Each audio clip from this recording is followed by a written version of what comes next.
Finalmente vamos a ver los ciclos de refrigeración y de bomba de calor.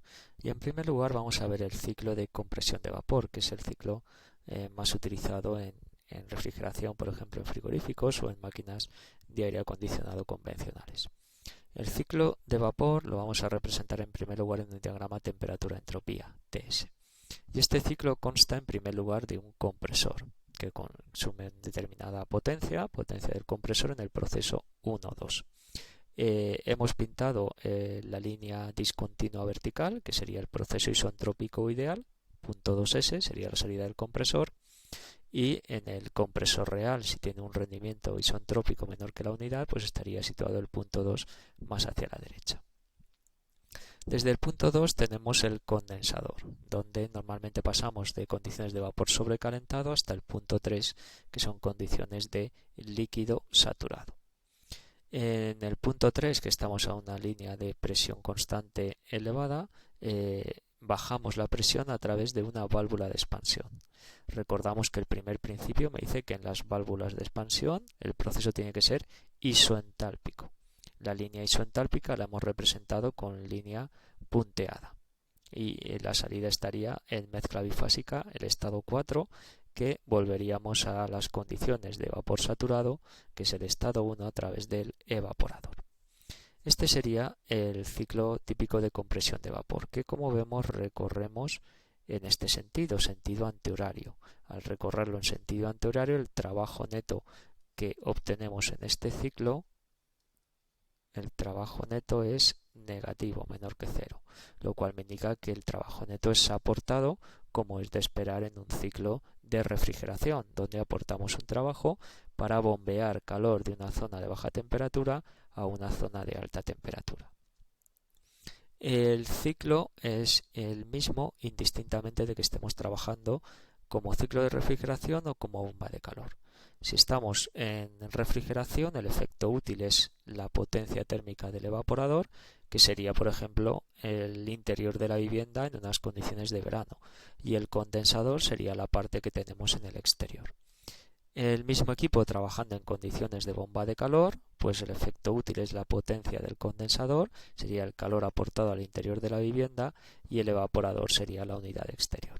Pero el ciclo es exactamente el mismo. Suponemos todas las transferencias positivas de energía, como siempre en el tema de ciclos, en el sentido indicado por las flechas.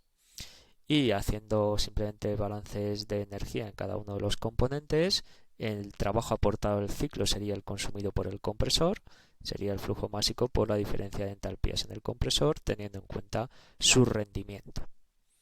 El calor cedido en el condensador, flujo másico por la diferencia de entalpías, y lo mismo en el evaporador.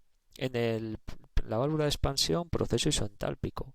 Aquí ni se aporta ni se extrae trabajo. Simplemente la entalpía en 3 tiene que ser igual a la entalpía en 4. Y finalmente, como decíamos, en el evaporador, pues la potencia intercambiada, potencia térmica, flujo másico por la diferencia de entalpías.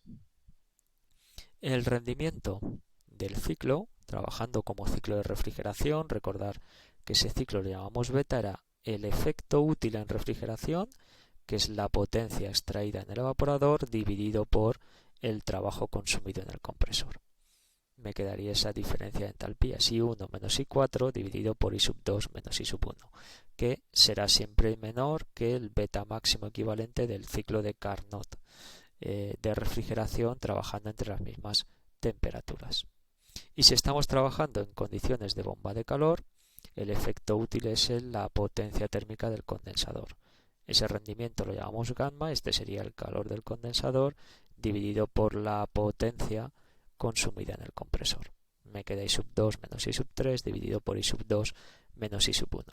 Rendimiento que sería siempre menor que el rendimiento máximo teórico del ciclo de Carnot equivalente, trabajando entre las mismas temperaturas.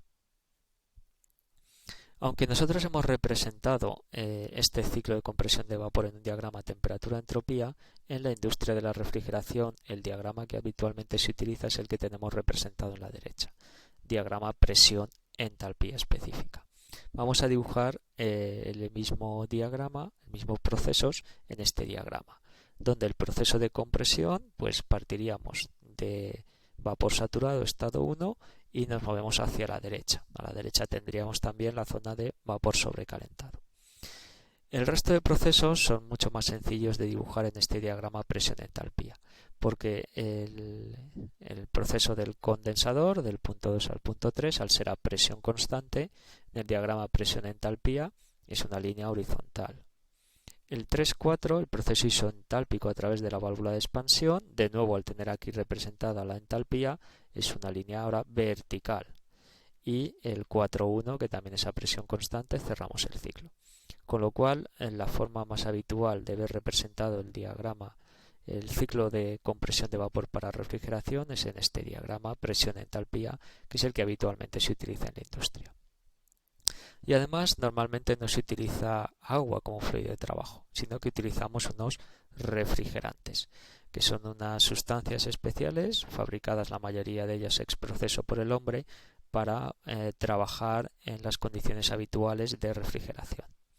No se utiliza agua habitualmente porque las temperaturas habituales de refrigeración están desde los 15 grados hacia abajo, temperaturas por debajo de 0 grados. En congeladores, pues típicamente podemos llegar a hasta menos 30, menos 40 grados centígrados. En ese rango de temperaturas a presión atmosférica,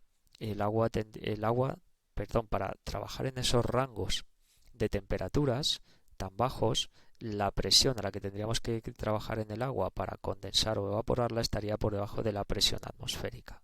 Es decir, tendríamos que estar trabajando en condiciones de vacío. Eso complica mucho la instalación y siempre es mejor trabajar a sobrepresión. Con lo cual existen una serie de refrigerantes como es el R134A, que es uno de los más habituales, y es el refrigerante para el cual tenemos unas tablas de propiedades que utilizaremos en los cálculos. Tablas de propiedades que son similares a las del agua, tienen el mismo formato y podemos comprobar que utilizando este refrigerante a las temperaturas habituales utilizadas en climatización y refrigeración, pues estamos siempre trabajando a presiones por encima de una atmósfera.